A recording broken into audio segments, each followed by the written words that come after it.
In spite of the differences between the religions of Islam, Hinduism, Buddhism, and Christianity, there is one common thread that many of the people living inside the 1040 window share, and that is animism. Animism is the belief that non-human objects such as animals, plants, rocks, rivers, and mountains have souls. It also includes a belief in the spirits of dead ancestors and others roaming the earth and controlling those who are still alive. While animism is not a religion in and of itself, it is intertwined with all the major religions of the 1040 window. Animism is centuries old. Even Plato and Aristotle contemplated the idea that a soul could exist in animals and inanimate objects. Today, there are various definitions of what constitutes animistic beliefs, but the most widely held is that non-human entities have souls. In other words, there are many inside the 1040 window who believe that rocks, mountains, trees, and animals all have spirits, and that those spirits can impact their lives, both to the good and the bad. Consequently, they believe that in order to keep those spirits happy, one must placate those spirits with various sacrifices and modes of behavior. Sometimes animists will wear certain objects, such as good luck charms and amulets around the neck in order to protect themselves from evil spirits. In other instances, people believe that one person can give another the evil eye and thus bring illness, bad fortune, or even death. To prevent that from happening, they buy charms to protect themselves, their loved ones, and their homes from the evil eye. Look carefully in most Muslim, Hindu, and Buddhist communities in the 1040 window, and you will see various good luck charms and protective symbols. Many animistic believers hold that when people die, their spirits can withstand physical death. Some believe these spirits go to another world where they are well fed and life is easy. Others fear that human spirits may be forced to wander the earth either for a specified period or indefinitely while they seek revenge upon the living.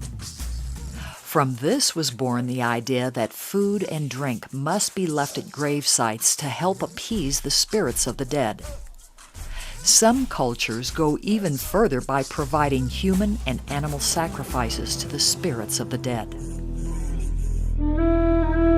One example of worshiping the dead can be seen in modern-day China, where whole families still participate in so-called grave-sweeping ceremonies. After sweeping the gravesite clear of leaves and branches, food and wine is left for the dead, and each family member comes to worship and pray to the dead. Then they burn hell money for the dead to use in case they have gone to hell. Finally, they light fireworks to scare off evil spirits.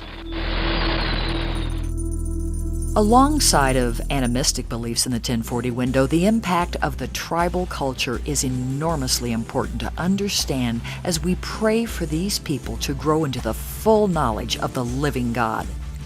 Tribalism is also centuries old, and it involves a way of living in rural villages that are under the rule of a male chief or group of elders. Often, outside visitors to the tribe are not allowed in unless permission has first been obtained from the leader of the tribe. In addition, there is usually a spiritual man, or witch doctor, or shaman who is supposed to heal the sick, give spiritual advice, and who can, in some cases, bring curses to bear on individuals who have displeased either the witch doctor, or tribal elders, or other members of the tribe. This tribal tie is very, very strong for the members of the tribe, and even if an individual grows up within the tribe and leaves to go live in a larger city, they will most likely still return to the tribe to visit family and consult their witch doctor. This dependence upon the witch doctor holds true even if the individual has left the tribe and been educated at the university level. Fear of displeasing the witch doctor and being shunned by tribal members is very strong in many areas of the world. Tribal peoples do not necessarily have worldviews because their world is their tribe. Converting to Christianity can sometimes mean, at the very least, expulsion from the tribe and family. In Africa, for example, people will secretly believe in Jesus, and yet the lifelong instilling of tribal values and animistic beliefs results in their worshiping God on Sundays and offering sacrifices or fearing spirits throughout the rest of the week. The Apostle Paul wrote, "For you did not receive a spirit that makes you a slave again to fear." Fear is a key component in both animistic beliefs and tribal life.